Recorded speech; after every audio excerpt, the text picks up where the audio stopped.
প্রিয় শিক্ষার্থীরা, Sunmoon online স্কুলে তোমাদের সবাইকে স্বাগতম। প্রথমেই বলে নেই, আজকের এই ক্লাসটি তোমাদের জন্য খুবই গুরুত্বপূর্ণ হবে, কেননা আজ আমরা কিছু গাণিতিক সমস্যা নিয়ে আলোচনা করব। কিভাবে গাণিতিক সমস্যা সমাধান করতে হয় সে সম্পর্কে আজ বিস্তারিত আলোচনা করব। তাই ক্লাসটি নিঃসন্দেহে তোমাদের জন্য খুবই গুরুত্বপূর্ণ হবে।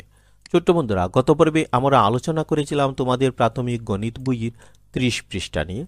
তোমরা যারা গত পর্বটি যথাসময়ে দেখতে পারোনি, তোমাদের জন্য নিচে ডেসক্রিপশন বক্সে ক্লাসের লিঙ্কটি দেওয়া আছে, সেখানে ক্লিক করে চাইলে ক্লাসটি দেখে নিতে পারো। আজ আমরা আলোচনা করব 31 পৃষ্ঠা নিয়ে।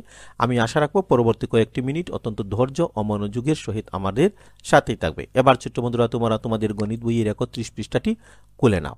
এখানে তোমরা দেখতে পাচ্ছ কাজ 1, একটি প্রশ্ন আছে। এই প্রশ্নটি আমি পড়ছি, তোমরা মনোযোগ দিয়ে শুনো এবং বোঝার চেষ্টা করো।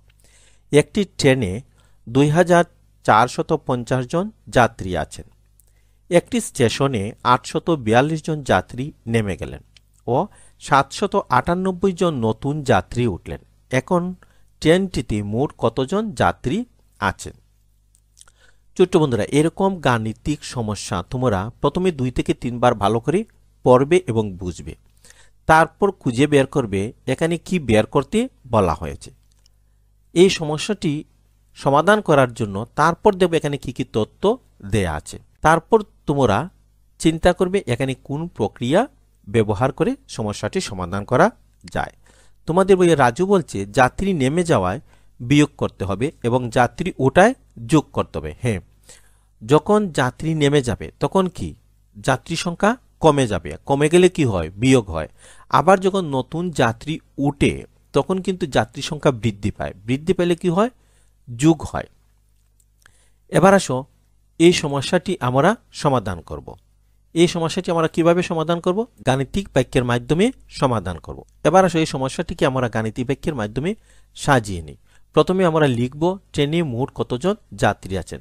ট্রেনে কতজন যাত্রী আছেন? 2450 জন। তাই আমরা এখানে লিখব 2450 জন।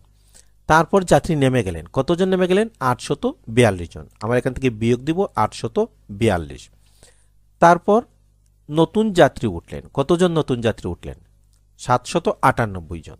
তাই আমরা যোগ দিব 798, সমান হবে খালি ঘর। এবার আসো আমরা এই গাণিতিক বাক্যটি সমাধান করি। প্রথমে এই সমানের নিচে একটি সমান দাগ দিব। এবার 2450 থেকে 842 বিয়োগ করব। প্রথমে আমরা একক স্থানীয় অঙ্ক বিয়োগ করব। কিন্তু প্রথম সংখ্যার একক স্থানে আছে 0, দ্বিতীয় সংখ্যার একক স্থানে আছে 2। 0 থেকে আমরা 2 বিয়োগ করতে পারি না। তাই আমরা কি করব? দশক স্থান থেকে 10 আমরা একক স্থানে নিয়ে আসব। এবার এই 10 থেকে 2 বিয়োগ করলে আমরা পাই 8। এবার এই দশক স্থান এখানে কত আছে? এখানে কিন্তু 5 নাই, আছে 4। 4 থেকে এই 4 বিয়োগ করলে আমরা পাই 0। এবার শতক স্থানে এখানে আছে 4, এখানে আছে 8। 4 থেকে 8 বিয়োগ করতে পারি না। তাই আমরা কি করব? এই হাজার স্থান থেকে এখানে 10টি শত নিয়ে আসব। এবার 10 আর 4 হচ্ছে কত? 14। 14 থেকে যদি আমরা 8 বিয়োগ করি তাহলে কত পাই? 6 পাই। এবার কিন্তু এই হাজারের স্থানে আর 2 নাই, এখানে কত আছে? 1 আছে এবং এখানে হাজারের স্থানে কোনো সংখ্যা নেই। তাই 1 থেকে আর কোনো কিছু বিয়োগ করতে হবে না। এই 1 যেভাবে আছে ঠিক সেভাবে আমরা নিচে নামিয়ে নিব। এবার আমরা বিয়োগফল কত পেলাম? 1608। এটির সাথে কিন্তু আমরা এখন এই 798 যোগ করব। প্রথমেই আমরা একক স্থানীয় অঙ্ক যোগ করব। 8 এবং 8 যোগ করলে কত হয়? 16। 16 কত বসবে? 6, হাতে থাকবে 1। এবার দশক স্থানীয় অঙ্ক 0 এবং 9 যোগ করলে হয় 9। 9 এর সাথে হাতের 1 যোগ করলে হয় 10। 10 কত বসবে? 0, হাতে থাকবে কত? 1। এবার শতক স্থানীয় অঙ্ক 6 আর 7 যোগ করলে কত হয়? 13। 13 সাথে হাতের 1 যোগ করলে হয় 14। 14 কত বসবে? 4। এবার হাতে থাকবে কত? 1। এবার এখানে হাজার স্থানে আছে 1, এখানে কিন্তু হাজার স্থানে কোনো সংখ্যা নেই। তাই 1 এর সাথে হাতের 1 যোগ হয়ে কত হবে? 2। অর্থাৎ এই দুটি সংখ্যা যোগ করে আমরা কত পেলাম? 2406। সুতরাং ট্রেনটিতে মোট 2406 জন যাত্রী আছেন। আমাদের প্রশ্ন কি ছিল? ট্রেনটিতে মোট কতজন যাত্রী আছেন। তাই ট্রেনটিতে আমরা দেখলাম কি মোট 2406 জন যাত্রী আছেন। এবার আমরা এই খালি করে লিখে নিব 2406। এবার শিক্ষার্থী বন্ধুরা, অনুশীলনমূলক কাজ 1। এই কাজটি কিন্তু তোমরা নিজে নিজেই করবে। প্রথমে এই অঙ্কটি তোমরা নিজে নিজে সমাধান করার চেষ্টা করবে। যারা করতে পারবে তাদেরকে তো অসংখ্য ধন্যবাদ। যারা করতে পারবে না তারা আমার এই সমাধানটি দেখে দেখে করার চেষ্টা করবে এবং বোঝার চেষ্টা করবে। আমি প্রথমে প্রশ্নটি পড়ছি, তোমরা মনোযোগ দিয়ে শোনো। রাজীবের মায়ের কাছে ৫,৫৮০ টাকা ছিল। বাজারে যাওয়ার পূর্বে তিনি রাজীবের বাবার কাছ থেকে আরও ৩,৪২০ টাকা নিলেন। কেনাকাটায় তিনি ৭,৮৩০ টাকা ব্যয় করলেন। তার কাছে এখন কত টাকা অবশিষ্ট আছে? এই প্রশ্নটিও তোমরা ভালো করে পড়বে। পড়ার পর কি বের করতে বলা হয়েছে সেটি বের করবে। তারপর এখানে কি কি তথ্য দেওয়া আছে, এই তথ্যের উপর ভিত্তি করে কোন প্রক্রিয়া তোমরা এখানে ব্যবহার করবে সেটি চিহ্নিত করবে। এবার অঙ্কটি আমরা সমাধান করি।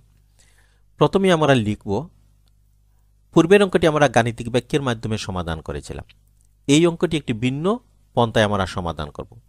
অর্থাৎ দুটি পদ্ধতি তোমাদেরকে দেখানো হবে। তোমাদের কাছে যে পদ্ধতি ভালো লাগে সেটি তোমরা গ্রহণ করবে। আমরা পূর্বের অঙ্কটি গাণিতিক বাক্যের মাধ্যমে সমাধান করেছিলাম, এটি আমরা লিখে লিখে সমাধান করব।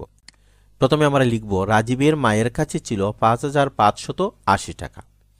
এখন বাজারে যাওয়ার পূর্বে তিনি রাজীবের বাবার কাছ থেকে আরও ৩,৪২০ টাকা নিলেন।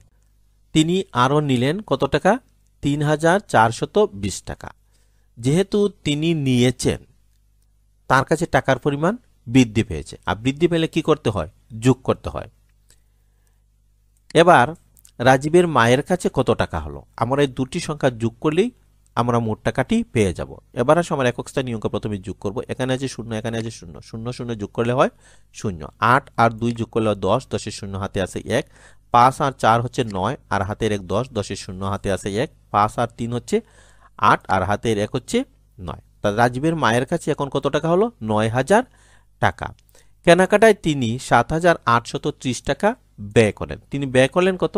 ৭,৮৩০ টাকা। ব্যয় করলে টাকা কি হয়? কমে যায়। আর কমে গেলে কি করতে হয়? বিয়োগ করতে। তাই এখানে আমরা বিয়োগ করব।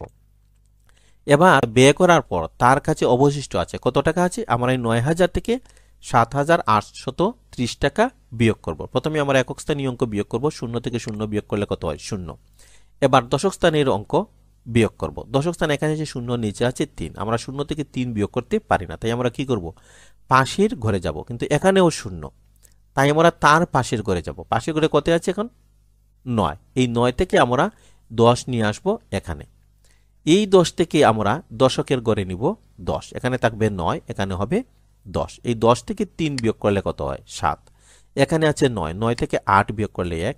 এখানে কিন্তু আর 9 নাই, এখানে কত আছে? 8। 8 থেকে 7 বিয়োগ করলে হয় 1। অর্থাৎ তার কাছে অবশিষ্ট আছে কত টাকা? 1,170 টাকা। এটাই হচ্ছে উত্তর। এবার ছোট্ট বন্ধুরা, কাজ 2 তোমরা লক্ষ্য করো। মা ও মেয়ের বর্তমান বয়সের সমষ্টি 112 বছর। 10 বছর পূর্বে মেয়ের বয়স ছিল 27 বছর। এখন থেকে 8 বছর পর মায়ের বয়স কত হবে? বন্ধুরা, এই প্রশ্নটি তোমাদের জন্য খুবই ইম্পর্টেন্ট, কারণ এই প্রশ্নটি প্রায়ই পরীক্ষায় আসে। তাই তোমরা অত্যন্ত মনোযোগ দিয়ে এই অঙ্কটি দেখবে, শুনবে ও অনুশীলন করবে। প্রথমে তোমরা প্রশ্নটি পড়বে ভালো করে পড়ার পর এখান থেকে কি বের করতে বলা হয়েছে? 8 বছর পর মায়ের বয়স কত হবে? কিন্তু এখানে কি দেয়া আছে?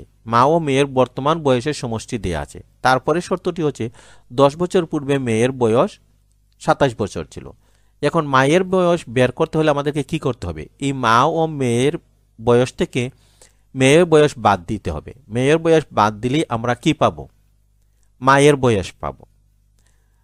এখন কিন্তু এখানে আছে বর্তমান বয়সের সমষ্টি, তাই আমাদেরকে কি করতে হবে? মেয়ের বর্তমান বয়স প্রথমে বের করতে হবে।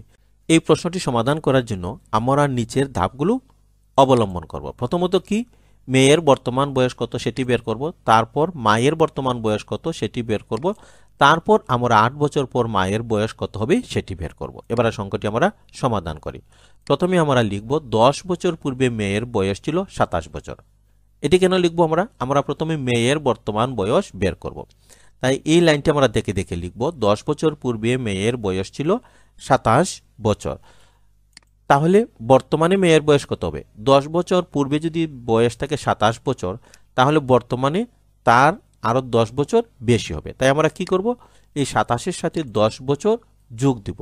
27-এর সাথে 10 বছর যোগ দিলে আমরা কত পাই, 37 বছর। তাহলে বর্তমানে মেয়ের বয়স হবে কত, 37 বছর। এবার আমরা মায়ের বয়স বের করব। এই জন্য আমরা প্রথমে কি লিখব, মা ও মেয়ের বর্তমান বয়সের সমষ্টি 112 বছর। মা ও মেয়ের বর্তমান বয়সের সমষ্টি, আমরা কিন্তু মেয়ের বর্তমান বয়স বের করেছি কত, 37 বছর। মা ও মেয়ের বর্তমান বয়সের সমষ্টি থেকে যদি আমরা মেয়ের বর্তমান বয়স বাদ দিয়ে দিই তাহলে থাকবে কার বয়স, শুধুমাত্র মায়ের বয়স। এবার আসো আমরা এখান থেকে বিয়োগ করব মেয়ের বর্তমান বয়স কত বছর, 37 বছর। তাহলে থাকবে কার বয়স, মায়ের বর্তমান বয়স। এবার আসো আমরা বিয়োগ করি। প্রথমে আমরা একক স্থানীয় অঙ্ক 2 থেকে 7 বিয়োগ করব, কিন্তু 2 থেকে 7 বিয়োগ করতে পারি না। তাই আমরা কি করব, পাশের দশক স্থানীয় অঙ্ক থেকে 10 এখানে নেব। এবার 10 আর 2 কত, 12। 12 থেকে 7 বিয়োগ করলে কত হয়, 5।